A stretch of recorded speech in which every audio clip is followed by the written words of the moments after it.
consideration provided by Beautiful and healthy looking eyes? It shouldn't be a compromise. Lumify Eye Illuminations, developed by the experts at Bausch & Lomb exclusively for the sensitive eye area. To cleanse, nourish, and brighten. Lumify Eye Illuminations, only in the eye care aisle. Marshall's buyers are detail-obsessed perfectionists who take quality very seriously and go to the ends of the earth to hustle the best of the best for you. Yes. We get the deals. You get the good stuff. Marshall's. I got teary. Yeah. Hollywood royalty is here. Tomorrow on ET, our Rita Moreno exclusive, what the EGOT winner has never revealed until now. It's embarrassing. Oh, you know I was filled all the way up sitting with that lady. No. You love that woman, don't you? I love that lady so much. All right, before happening now. 17-year-old Caitlin Hernandez was found at this ditch over on the northeast side yesterday. And her family today mourning her loss and hoping perhaps for your help. Please, somebody speak up. Friday afternoon and evening, a few strong to potentially even severe thunderstorms possible. We're going to get you those details coming up in a few. If you shop for groceries at Walmart in the last 7 years, you could be entitled to some cash. Coming up, we'll tell you what products are affected. The news at 5 starts right now. So first at 5, have you looked up recently? Because the skies are gray, very gray, which may make rain possible. Yeah, it's also that time of year when weather can turn severe very quickly. There's now a good chance that some places could actually see hail. The question is, when? Meteorologist Mia Montgomery tells us more about that. Mia. Yep, not today. It's tomorrow afternoon and into the evening, really 3 p.m. to 10 p.m. on Friday, where we'll be monitoring for a few strong to potentially even severe thunderstorms to pop up that could produce some hail as well as strong winds. One of the reasons why we've got all the moisture in place, the cloud cover, just a few isolated showers have been found this Thursday. Temperatures warmer than average in the upper 70s and low 80s. Very similar conditions as we head into tomorrow before that front gets here. I think a few showers possible overnight, lingering into first thing tomorrow morning. Then watch what happens here on your futurecast as we see this cold front slowly seep south into our area, and it eventually stalls somewhere over south central Texas. As that front and boundary moves through, you combine that with the daytime heating as well as all of the humidity in place, and yes, some of those stronger storms are expected again between about 3 p.m. and 10 p.m. tomorrow. Hail is going to be one of the bigger threats as well as those strong winds. We also will need to be monitoring for a few instances of very heavy rain, which could lead to some minor ponding when it comes to those area roadways. So we're going to take you through it hour by hour coming up in just a few, as well as get you a look at some scattered rain chances that continue into the weekend a little bit later on. All right, thank you, Mia. A local family trying to come to grips with the loss of a young woman with so many things ahead of her. The big question tonight, how does going for a walk end so violently with so many unanswered questions? Yeah, SAPD detectives say that Caitlin Hernandez, that's the young woman who you just saw, was strangled.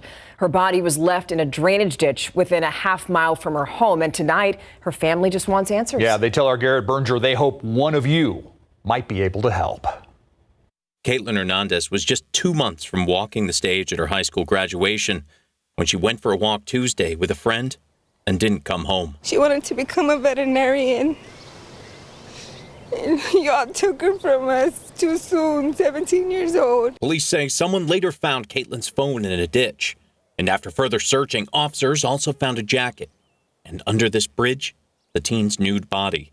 The grisly discovery throwing her family into grief and sorrow. We're barely holding up. We're taking life right now, 1 minute at a time.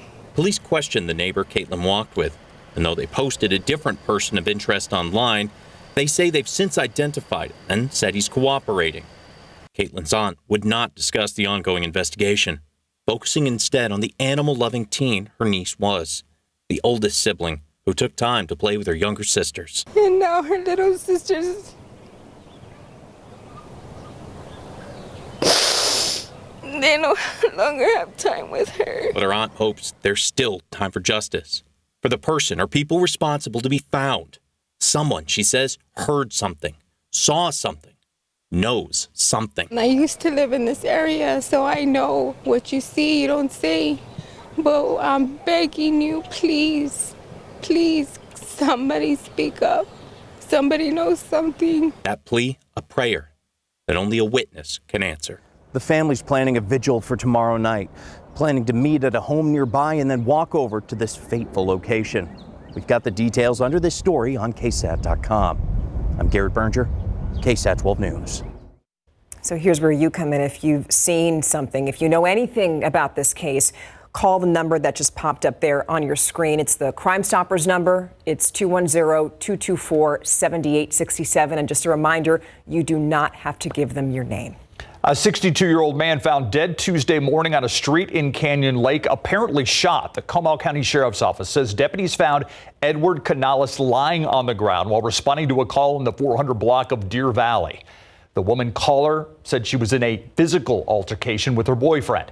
First responders tried to perform life-saving measures, but Canales was pronounced dead at the scene. The female suspect brought in for questioning, but the sheriff's office says no one has been arrested. The Texas Rangers assisting with this investigation. And another shooting is also under investigation. This one happened on the south side of San Antonio, where police say the 34-year-old victim was shot dead outside of a bar on Southwest Military Drive. Happened around 2:30 this morning in the parking lot of the 210 Sports Bar. San Antonio police say the victim, Joshua Cuellar, was with a large group of people when an argument started and then escalated. Someone shot Cuellar in the chest. He died right there, and right now investigators are looking for the shooter. Police in Converse investigating a head-on crash that killed a man on a motorcycle overnight. That crash happened at Crestway and Gibbs Sprawl just after 12:30 last night. Details haven't been released as to what led up to the collision, but police say the motorcyclist crashed into a car. We're told EMS crews performed life-saving measures on the victim, but they could not save him. He died at the scene. The driver of the car was said to be okay. That intersection closed briefly as emergency personnel cleared the area. The crash still under investigation, but police say at this time, no charges will be filed. Also new at 5, road rage. A man accused of shooting at another driver while on Interstate 10 this weekend. That driver now in police custody. Jason Bustos was arrested yesterday. SAPD says things started with Bustos brake checking another driver. Brake checking is intentionally slamming on your brakes to make the driver behind you hit their brakes or swerve. Police say that driver was behind Bustos, told them he flashed a gun when he finally passed him. The driver says Bustos then got back in front of him and started brake checking again. Investigators say when they got to the Bernie Stage Road turnaround, the victim kept driving, but Bustos stopped and then allegedly started shooting at the man's vehicle. Turns out that man had been recording the entire incident using facial recognition and social media. Police say they identified Bustos. He's charged with aggravated assault with a deadly weapon. His bond is set at $100,000. So now let's take a look across America. We're seeing body camera footage that shows the moments before California sheriff's deputies shot at a teenager with autism who later died. And we just want to warn you, it's tough to watch this. The teen's name was Ryan Gaynor. Deputies say that his family called 911 saying that Gaynor was assaulting them. Now, in the video, you see the deputy right there walking up to the home, still in the entryway there. Seconds later, you see Gaynor holding a large garden tool. In the video, you see Gaynor run toward the deputy. According to a preliminary investigation, once outside, that same deputy, along with another deputy, opened fire. That's when the video freezes, so you don't actually see the shooting. Gaynor died at the hospital. The San Antonio County Sheriff says that deputies had responded to that house 5 times in the past and that Gaynor had previously been taken to a mental health facility. His son killed people at a Michigan high school. Now the jury in the James Crumley involuntary manslaughter trial deliberating that father's fate. Crumley, the father of the Michigan high school shooter that killed 4 students, wounded 6 others in November of 2021. The jury began deliberating yesterday. Prosecutors say Crumley was, quote, grossly negligent, end quote, when he bought his son a 9mm gun and failed to properly secure it. They also say he ignored his son's spiraling mental health and didn't, quote, take reasonable care, end quote, to prevent foreseeable danger. Crumley faces up to 15 years in prison if convicted. His wife convicted of these same charges last month. Their son sentenced last year to life in prison without parole. So a few minutes ago, we told you that severe weather could make things lively by tomorrow. But here's the thing. We're not the only ones that are getting ready because there are extreme weather alerts from California to Colorado as a fierce storm is moving across the country. Yeah, as ABC's Tim Pulliam reports heavy snow falling in some areas while other regions bracing for hail. Sounds familiar. And even damaging tornadoes. Clouds appearing to swirl over Kansas City as a powerful storm pushes through. Strong winds and hail pummeling the area, some golf ball sized. Forecasters say tornadoes are possible in parts of Oklahoma and Texas, with 3 already reported in Kansas Wednesday.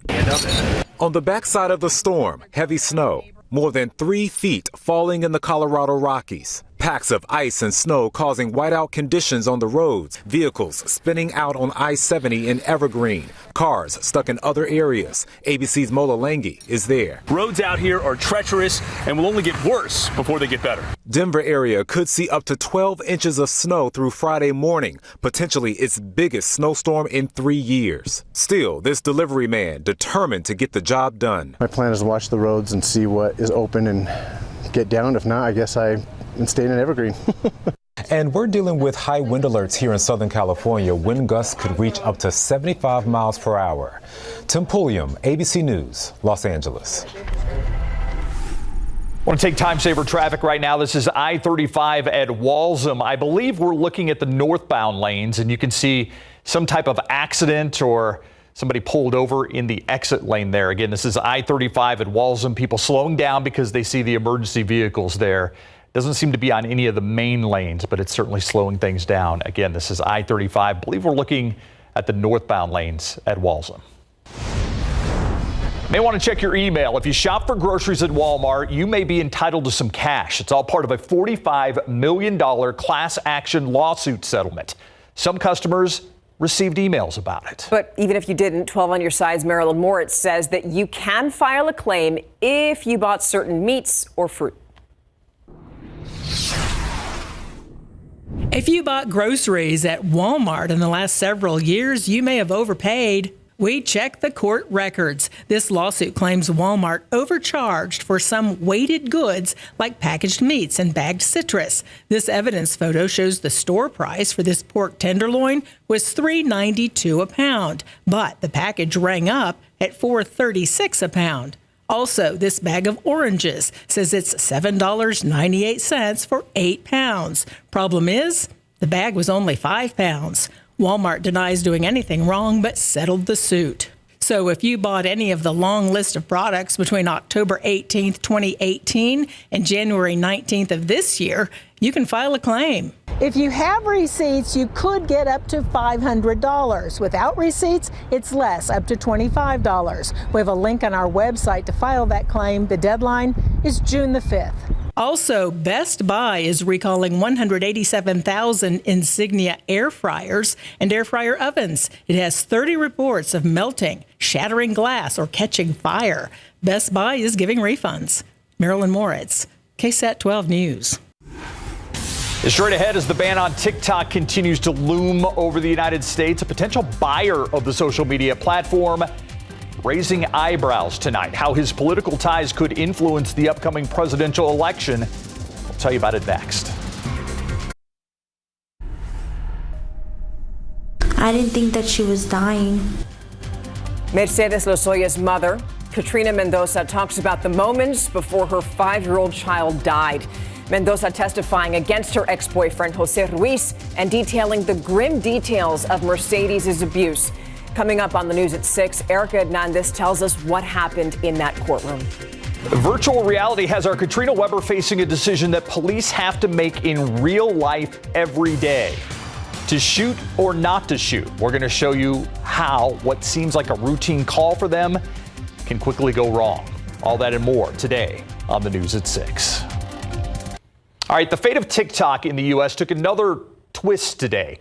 An unexpected announcement by a former cabinet member under the Trump administration. That former government official says he's putting together a plan to buy the popular platform. CNN's Laura Aguirre has the latest as U.S. lawmakers advance a bill that could actually make that deal possible.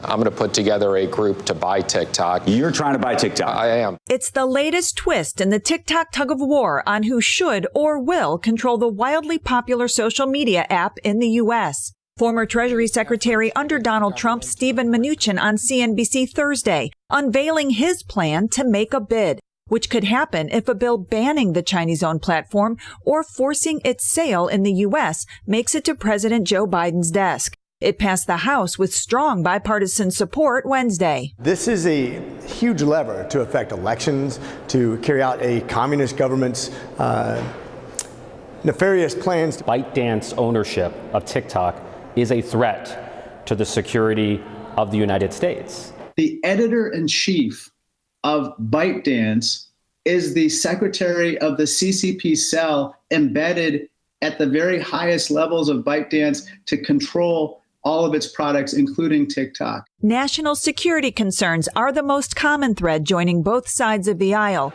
Still, there were a few dozen holdouts in the House. There are First Amendment implications at stake. We want to ensure that TikTok is in the ownership of either an American company or a company in an allied country. Mnuchin hasn't yet revealed how he'd finance the deal or how much he'd offer. But even to get there, the bill to force a sale needs to pass here. We're going to allow the process to unfold as it should in the Senate. I'm Laura Aguirre reporting.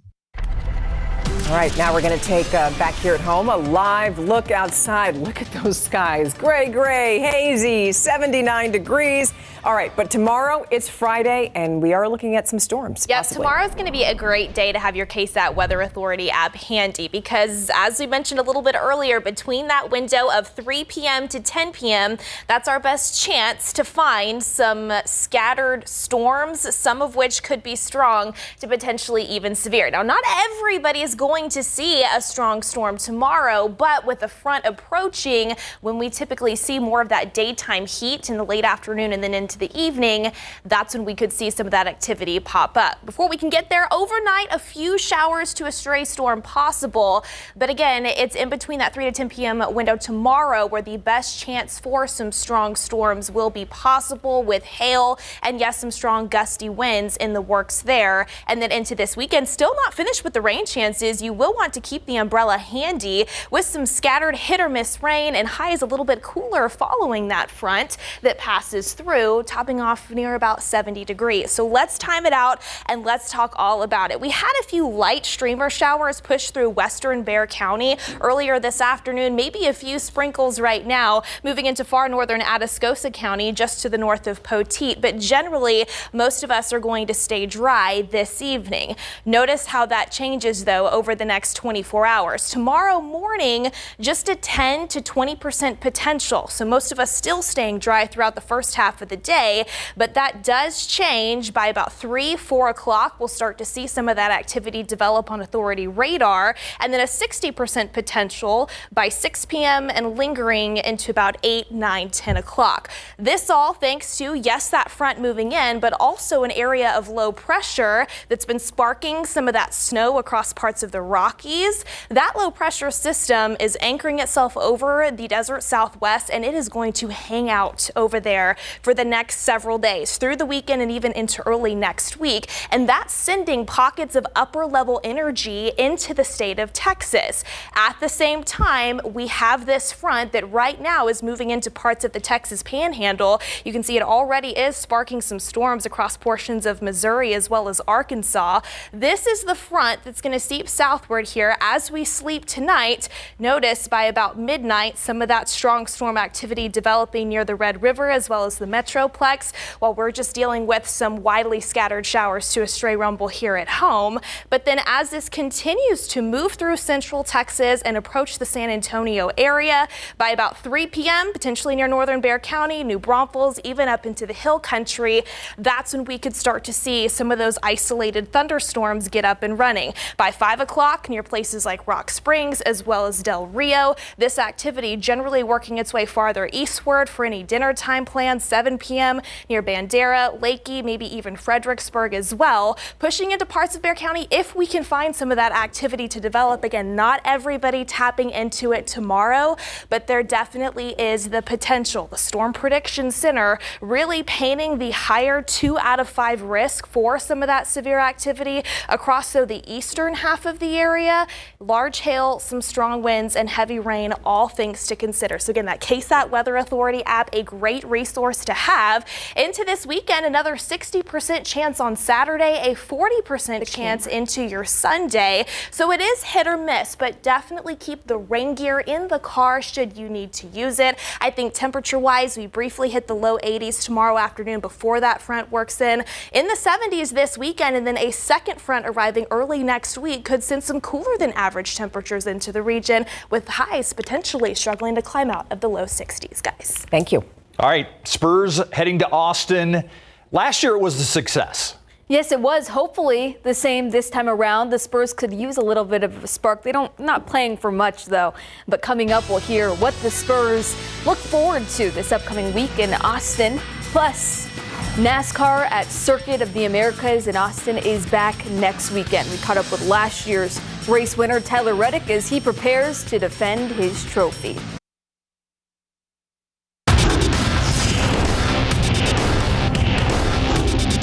Three of his 4 wins come on the road course. Tyler Reddick, Masters, Circuit of the Americas. That's my boy. It's Thursday, so we're throwing it back to when Tyler Reddick won the 2023 Echo Park Grand Prix at COTA. He's one of the favorites again this year in big board sports. Well, tomorrow night, the 14 and 52 San Antonio Spurs open up a 2-game stint up I-35 in Austin, beginning with the defending champion Denver Nuggets. The Nuggets move atop the Western Conference standings after beating Miami in the NBA Finals rematch last night, 100-88. The Spurs don't have anything to play for as far as playoffs go, but the young unit is plenty motivated to finish out the last 16 games of the season strong, and a change of scenery could help with that. This is something we can use to our advantage too, change of environment like this. I think it's good. We got a lot of home games coming up too, and I think it's good to change a little bit. It's going to be exciting. I mean, first of all, they've never seen Victor, so I know everybody's going to be excited to see Victor. And we're going to bring a lot of joy, looking to get 2 wins in a row and looking to have fun. So that's the main goal. Nikola Jokic had a near triple-double in Denver's win over the Spurs in November. It'll be a 7:30 tip-off at Moody Center tomorrow night. Well, speaking of Austin, next weekend, March 24th, the NASCAR Cup Series returns to Circuit of the Americas with the Echo Park Automotive Grand Prix. Last year's winner, Tyler Reddick, prevailed in 3 overtime restarts to take home the checkered flag. Reddick says COTA is his favorite track, so we caught up with him ahead of his return next week to ask why. For me, COTA is one of those racetracks that is super enjoyable, just you versus the racetrack all by yourself. With the 20 corners, the elevation changes, the different sections of the racetrack that have gotten weathered, the different sections of the track that have now been repaved. There's a lot going on there, and every time we come back, it's a little bit different. So it's just a really fun challenge to attack this track lap after lap. And for me, with the 20 corners you have, it's really difficult to run the absolute perfect lap. But that's what we strive to do here. That's what it takes to win races. It all goes down March 22nd through the 24th. We'll be right back after the break. If you take anything from the newscast, it's get ready for tomorrow. Possible storms. Thank you for watching us at 5. World News up next. We'll see you back here at 6.